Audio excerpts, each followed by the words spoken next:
Welcome back to season 4 of Seeing Red. I'm your host, Garrett Fulce. This is the first episode back. We have an incredible episode where we interviewed Dr. Joe Pojman. He's a leading activist on the pro-life movement in Texas since 1990. He's been out there fighting for the pro-life cause for 37 years. So actually, that date might be further back than I thought. Now that I think about it out loud, but since we interviewed him, a lot's happened. Obviously, there's the incredibly tragic death of Charlie Kirk by an assassin in Utah last week that is on the minds of everybody.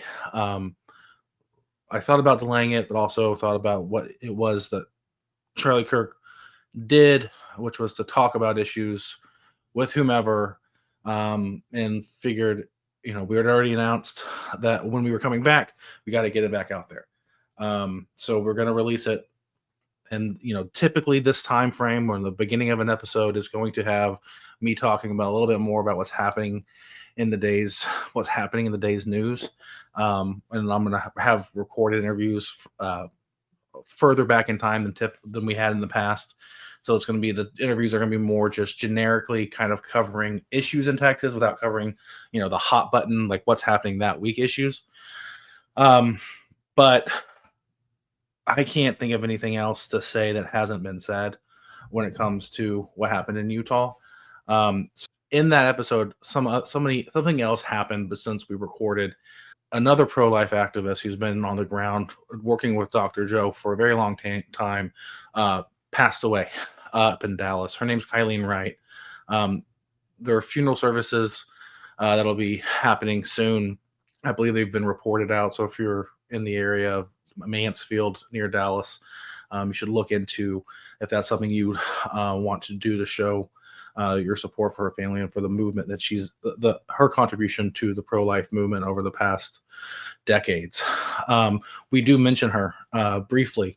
Dr. Joe mentions her in this podcast, in this episode, as just somebody he worked well with, and as an ally in getting pro-life legislation passed. And I didn't want it to come across as just jarring to anyone that there's no reason to cut it out. But it was recorded beforehand, and I want to kind of talk about it and to kind of let you know what had happened in the in between. So, just as a new thing we're doing here at the show is we're going to have about 30 minutes of those interviews released on our podcast and on our YouTube every week, every Tuesday. At that same time that it's released on Tuesdays, we're going to release a longer version that's a little bit more than an hour on our Substack. seeingredpod.substack.com. And if you want early access to it, if you want to be a paid subscriber, we'll release it a day early.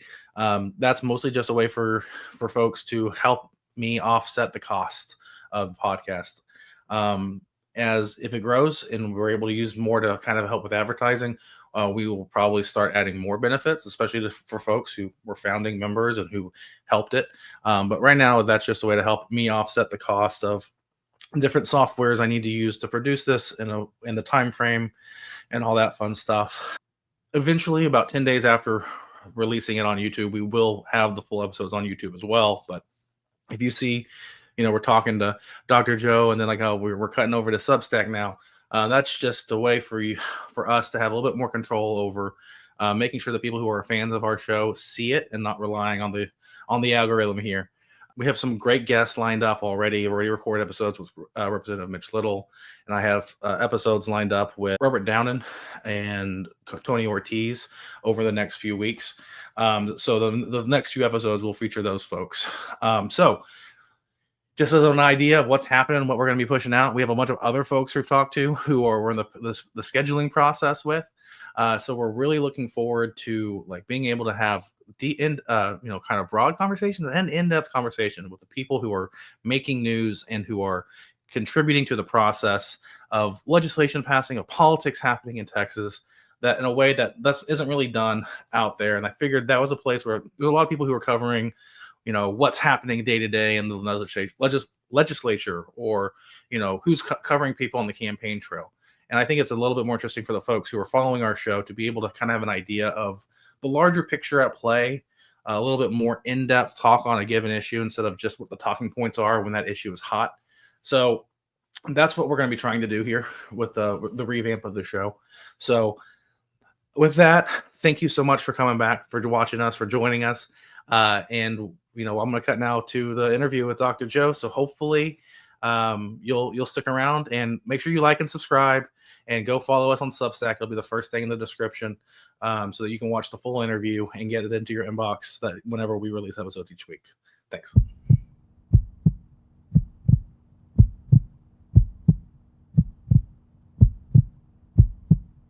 We have one of the preeminent voices in Texas today joining us, Dr. Joe Pojman, past president and founder of Texas Alliance for Life. He's been at the front lines of the pro-life movement in Texas for the past 37 years, and I'm just grateful to have him on today. Welcome to Seeing Red, Doctor. Hey, Garrett, thanks for having me on. This is a real honor. Thank you so much. Well, let's just jump right into it. The past legislative session, we had the special session of the 89th, the special session number 2. I believe it was HB 7, but you can correct me if I was wrong on the bill number. That was carried by Representative Leach from the House. That was pushing the pill pushers. Basically, abortion pills are illegal in Texas. Some people feel like they found a loophole that's either where they send illegal stuff in, but wasn't necessarily able to prosecute, where they were trying to come in and make that process of getting illegal abortion pills into the state more difficult. And there was a bit of a fight and a kind of a division where I saw you testified originally against the bill, and I just kind of wanted to just start there, because that's kind of what where we're at right now with the pro-life movement in Texas, and kind of talk about where it ended up. Hey, yes, this is a bill that addresses an issue we have in Texas. All of the players, the Representative Leach, Chairman Leach, Chairman Brian Hughes, and the Senator Brian Hughes in the Senate, we all want to protect unborn babies and their mothers from the tragedy of abortion. The question is, what's the best way to address it? And a little bit of background, as you mentioned, these abortion-inducing drugs that are coming into Texas, they're already highly illegal. It is a felony offense to traffic those, to bring them into Texas. And in fact, the Attorney General is going after a New York doctor who has illegally prescribed those for women in Collin County. That litigation is underway. We have some other prosecutions going on in Waller County and in Harris County. So, But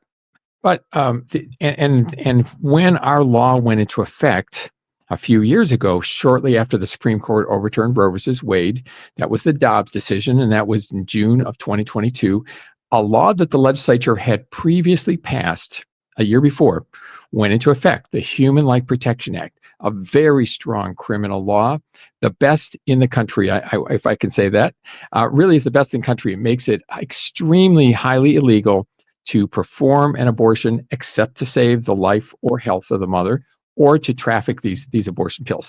But we all recognize that to some extent, and nobody knows how much of an extent, these bills are being mailed in or trafficked into Texas regardless. DAs aren't prosecuting them like we hope. It's happening, whether it's thousands, some people say tens of thousands. There's not really reliable data, but they're happening. So how do we address that? House Bill 7 was an attempt to allow citizens in Texas, actually any individual in Texas or in the United States or actually in the world, Garrett, can bring a lawsuit in Texas to sue someone who is illegally trafficking those abortion-inducing drugs into Texas. They're dangerous for the baby. Well, they're fatal for the baby. They're dangerous for the mother. So this is a policy that we need to support. But the bill that was introduced, House Bill 7, had some flaws, and it had the pro-life movement divided. We all have the same goal: keep those abortion-inducing drugs from coming into Texas, protect women and their babies, and at the same time promote compassionate alternatives to abortion, which Texas provides vast resources for women with unplanned pregnancies. The initial bill, which I testified against, along with the Texas Catholic Conference of Bishops, along with Texans for Life, Kylene Wright's associated with that. We all testified against that bill. Why? Well, the initial draft, which was quite a long bill, many, many pages, basically had two flaws that we needed to see fixed. One of them was that a woman could be forced to give a deposition in court, even if a lawsuit hadn't been filed. So, first of all, any individual in the country can bring a lawsuit and recover $100,000 for a violation of the law, at minimum $100,000. And before the lawsuit's even filed, the woman who is suspected of having an abortion can be deposed, can be forced by a judge to give a deposition. And her name, some of these have already happened under the Texas Heartbeat Act. The woman's name ends up in the media. This just isn't the way to help women, in our view. This just isn't the way that we want to do that. We want to provide alternatives to abortion and not shame women, not prevent her from going to support groups that minister to women after abortions, and there's a lot of those women who seek that out. We don't want to provide an opportunity for boyfriends or husbands who are angry at the woman, or exes, or a pimp, for trafficking these women. We don't want to give them an opportunity to harass or harm women. And then the second thing is, let's talk about this lawsuit, $100,000, which would be awarded to an individual who is completely unrelated to the tragedy of the death of the unborn child. Just any individual can bring these lawsuits. Could be from another state, could be from Europe, who knows, Mexico, whatever. Completely unrelated. And there's been a couple of district courts in Texas that have already found that type of mechanism, lawsuits being brought by someone who is not harmed by what's going on, have found those unconstitutional relative to the Texas Constitution. And frankly, it invites bounty hunters who are just after a cheap, easy $100,000 or more because of the death of a baby, a tragic death of a baby, to whom they're completely unrelated. So that's not a pro-life state. That's not a pro-life policy. So our three groups objected on those bases. And you know what? Representative Leach, with some negotiation and discussion, a lot of discussion, changed the bill substantially so that those problems were mitigated. And we thought, okay, he's made a good faith effort. We think the law still may have unconstitutional problems, but it's been addressed substantially. The threat to women's threat to her anonymity, to threat to her being harassed, has been greatly mitigated. So all three groups got behind it. Texas Line for Life. The House did pass it, and just recently, then the House did pass it. Went over to the Senate. It was passed in exactly the same form. That bill has been sent to the governor's desk. So that was a happy story. Released, and hopefully by the time this is released, the governor will have signed it. Yes, but that's right. There's going to be some delay in that. So apologies. That's right. To our listeners if that's old news to you. Well, we do believe that the governor does support it in its current form. Yeah. Okay. So you worked with Representative Leach. I know there was some criticism from the other side of the pro-life movement. For those who are a little less unaware, the pro-life movement, there are a number of organizations that take different tacks when it comes to, pursuing a pro-life agenda. But when it comes to certain issues, there is a side that leans towards going after the mother in order to enact that change. And I believe you can correct me, doctor, but I believe that is the main difference between the two. On this bill, it was the vigilante lawsuits, which again got mitigated, and then the going after the women. And we're talking about a group which is a sibling group. I can call them Texas Right to Life. Good intentions, very good intentions, but we just thought that if we stayed with the bill as introduced, highly likely it's going to be unconstitutional according to the Texas Constitution, and it won't be hard to find a judge who could block the enforcement. What's good of a law if it can't be enforced because of the courts? Number two, the harassment to women, and both those things, when the media gets, the legacy media gets a hold of these, just reporting on it, it can turn public opinion against the legislature, against the pro-life movement. And if we're going to have pro-life laws, we need to have public support. And we got to keep that in mind. Let's not look like we are anti-women, because the pro-life movement is not. We are pro-women. We want to help women with unplanned pregnancies. So that's a big concern. We can't have a law that is harmful to women, is not going to sustain a court challenge, and looks like it just gives vigilantes an opportunity to use our courts for a cheap way to get $100,000 or more. That was our concern. Well, I hear that. So when we talk about litigation in regards to this, I think that's born from just the past 50 years of the movement always having to go to court anytime they passed anything. Pre-Dobbs, post-Dobbs, there's just a massive litigation structure around any legislation regarding pro-life or pro-choice legislation. Anything involving the issue, it's going to be litigated as well. And so a lot of that, comes from the strategy of getting Roe v. Wade and Casey overturned, which happened in the Dobbs decision. So with your 37 years plus, most of it being pre-Dobbs, because Dobbs only happened, in 2022? 2022 is when Dobbs came down. Yep. So we've been living in a post-Dobbs world for 3 years now. So in that, obviously that's 3 of those years. The first 34, we're trying to get to that point and trying to build the case law to, undo the damage from Roe. What, from that experience, do you think are the mistakes that what do you think people who aren't as aware of that are missing?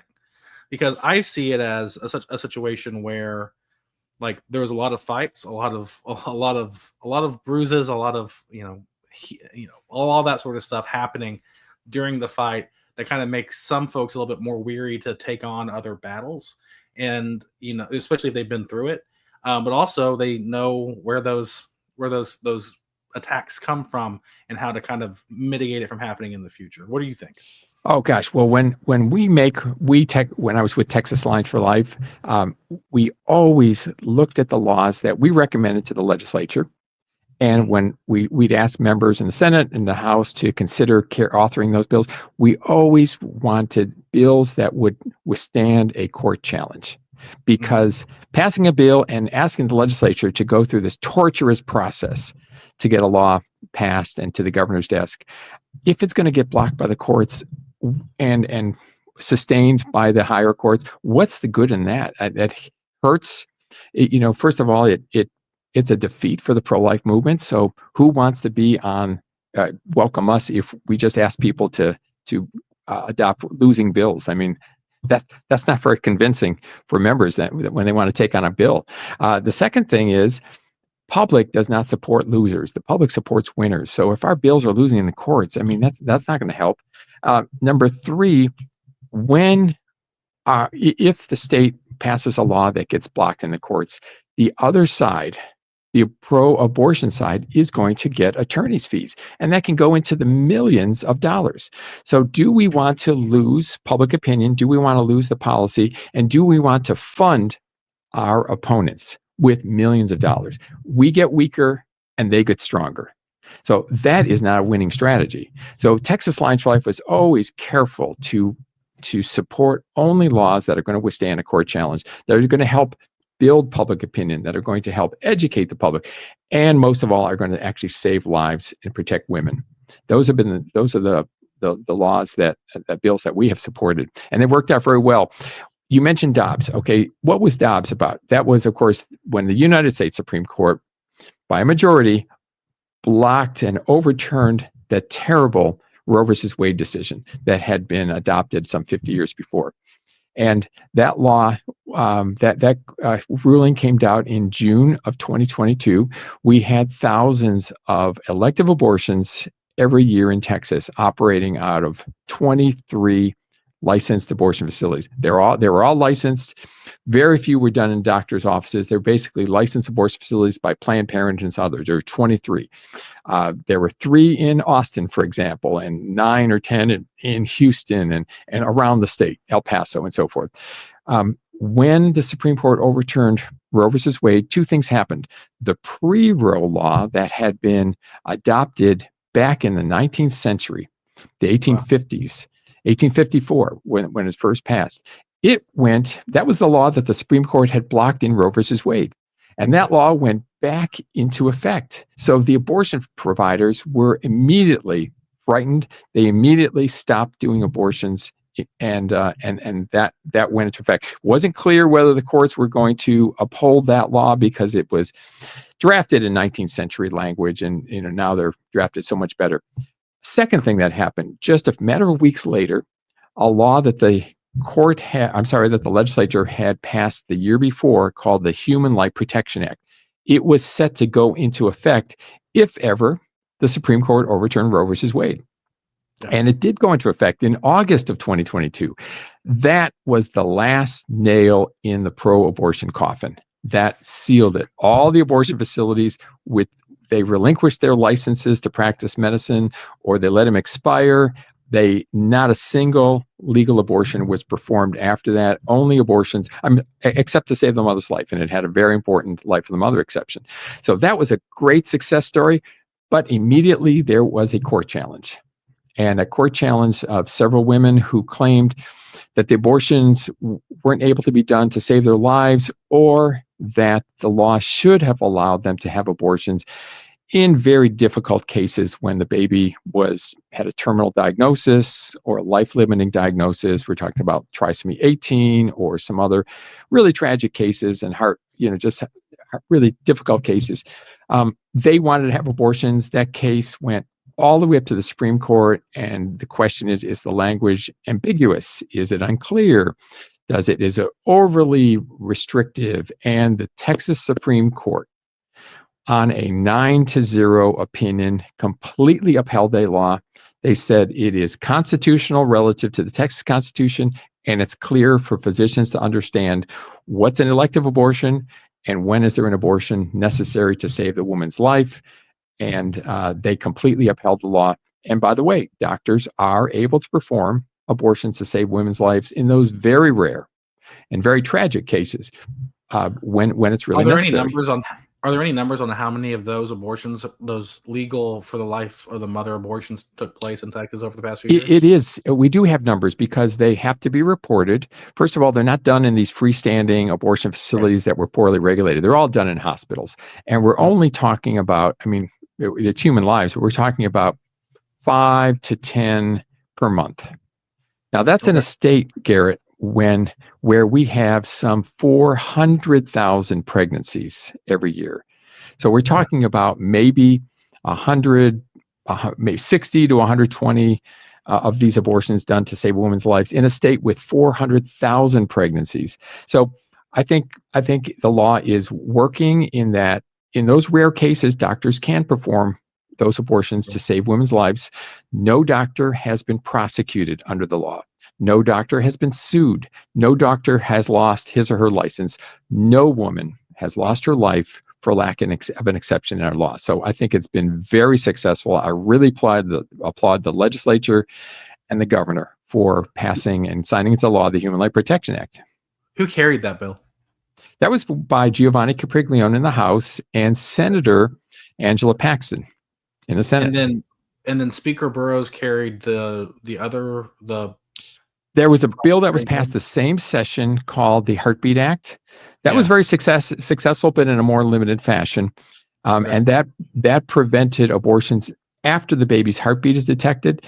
It was successful in the fact that it did decrease it went into effect even before the Supreme Court overturned Roe versus Wade, about 9 months before that, and it decreased abortions by about 45%.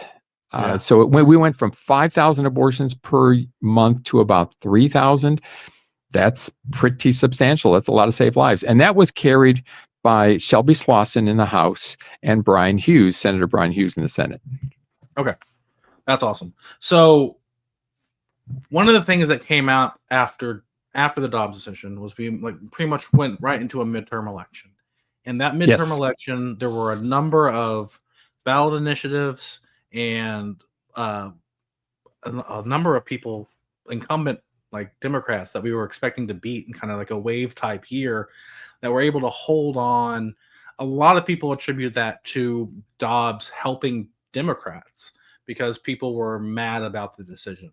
And the kind of conventional wisdom since then is that if Democrats are able to make an election, successfully make an election about abortion, or pro-life or pro-choice or whatever, however you want to frame it, if they're able to make it about that issue, then they do better than Republicans do. Do you see that, like, as we move forward with trying to push more pro-life legislation, even in a state like Texas where we've made it illegal, now we're just trying to figure out ways to stop people from doing the illegal thing?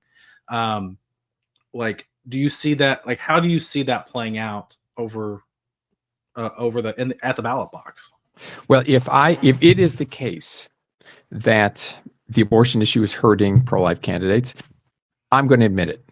I look at these polls, I look at the results, I look at the ballot initiatives, but frankly, Garrett, that is not what I'm seeing. And we've had 2 election cycles now since Dobbs, and while we have not fared well overall in those states that had those ballot initiatives. We've only won 2 of them out of how many? About 8 or 10. But on the statewide elections, and we're talking about governor's races, holding the Senates, the Houses in various states. And if you look at Texas, good grief, we got Greg Abbott elected by a wide margin. Then we had Senator Cruz elected by a wide margin. Then we had Donald Trump elected by an enormous margin.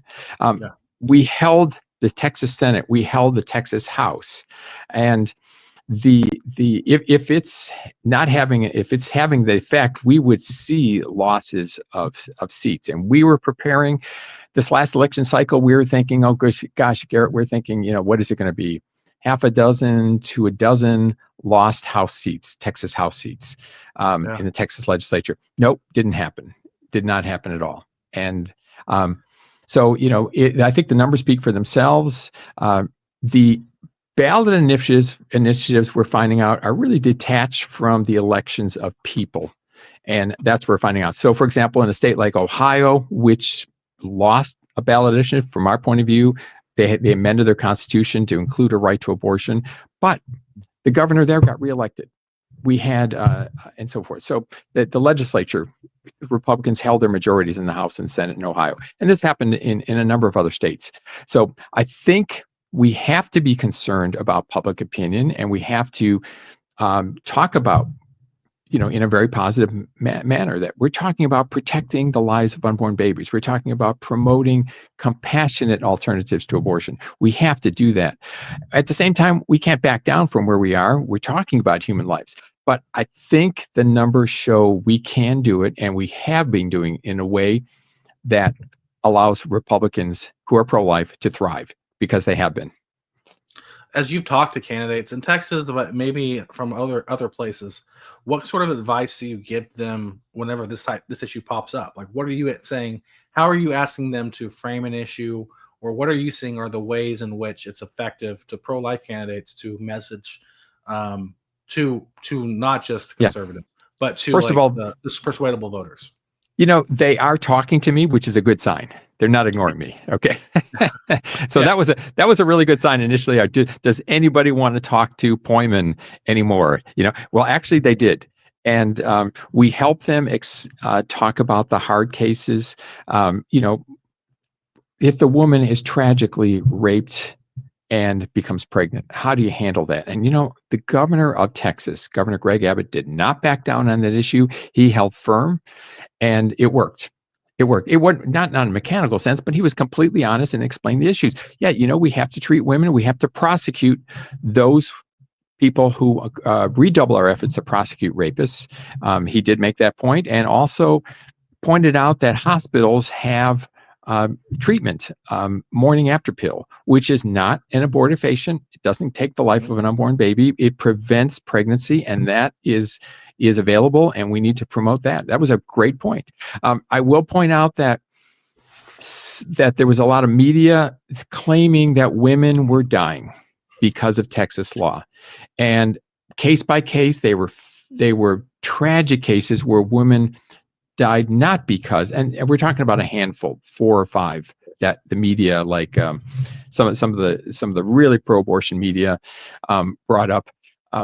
These were really tragic cases where the woman didn't die because of the abortion law. They died because they had very poor treatment at the hospital where they received treatment, and it was, some of these women weren't even seeking abortion; they just had a miscarriage that went bad, and there were really sad cases, but was not connected to our pro-life protections at all. So my advice to the candidates were: point out that Texas does protect unborn babies from abortion, point out that doctors can and are performing abortions to save women's lives, and no woman has lost her life because of the law, and emphasize that Texas provides vast resources for women with unplanned pregnancies. For example, this past spring, the legislature appropriated $200 million for a highly successful program called Thriving Texas Families. It funds something close to 200 pregnancy centers, maternity homes, adoption agencies.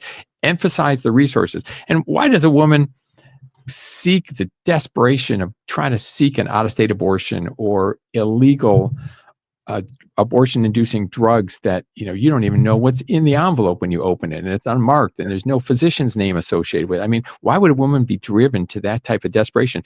Typically because she doesn't know that probably within 10 miles of where she resides, there's a wonderful pregnancy center or maternity home or adoption agency that's able, or church-based group that's willing to provide all the resources that she needs so she can carry that baby to term, keep the baby, or place the baby for adoption if she wants it. And those services funded by the state continue for 3 years after the birth of the child. I mean, that's extraordinary. And Garrett, after our law went into effect, I was interviewed, I remember, from some pretty tough news outlets like Washington Post and New York Times, and I would mention that 3 years after the birth of the child, and they would get very quiet. Now, I'm not sure that actually got reported in ink or online, right, but the fact is they realize, hey, Texas is really serious about that. That's what I would say to candidates. Talk about the alternatives.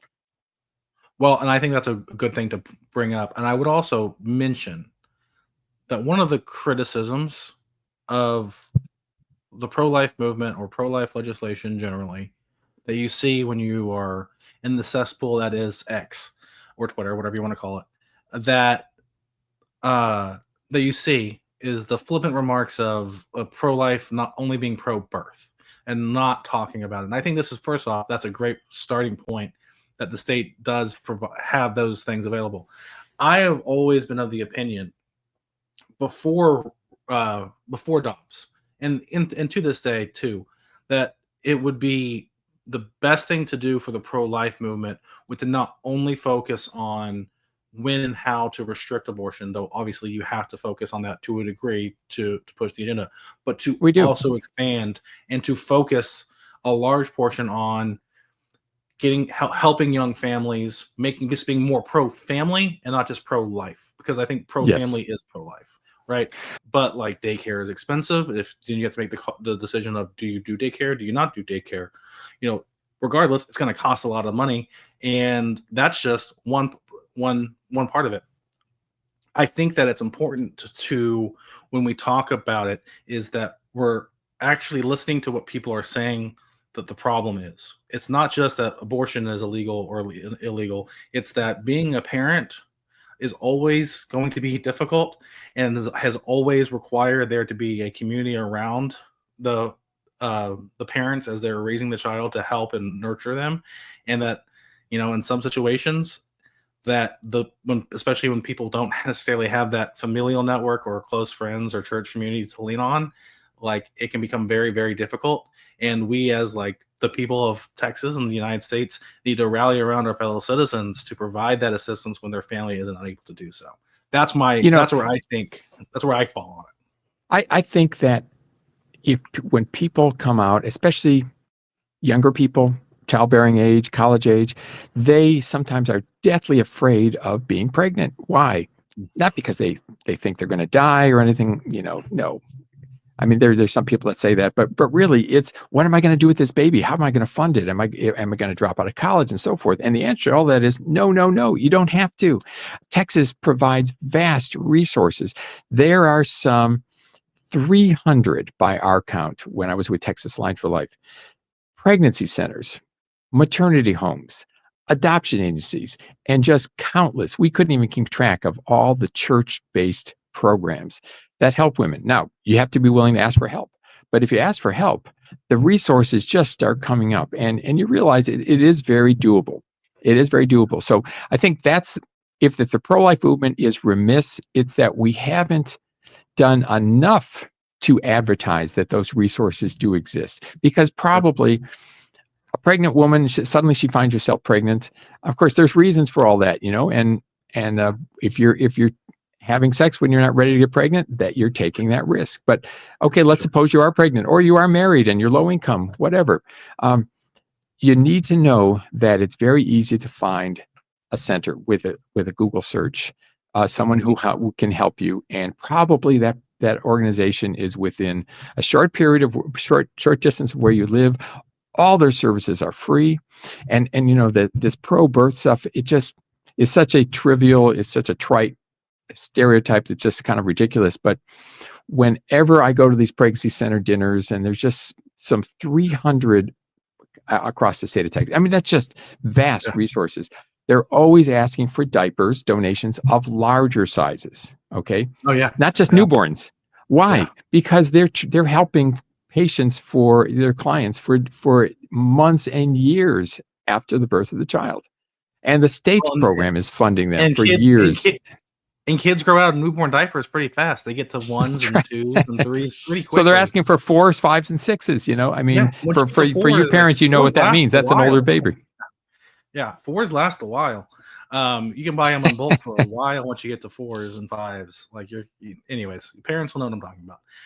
Doctor, thank you so much for joining us, and we're going to keep this conversation going. But for those who are watching for the first, this is our first episode back in a while.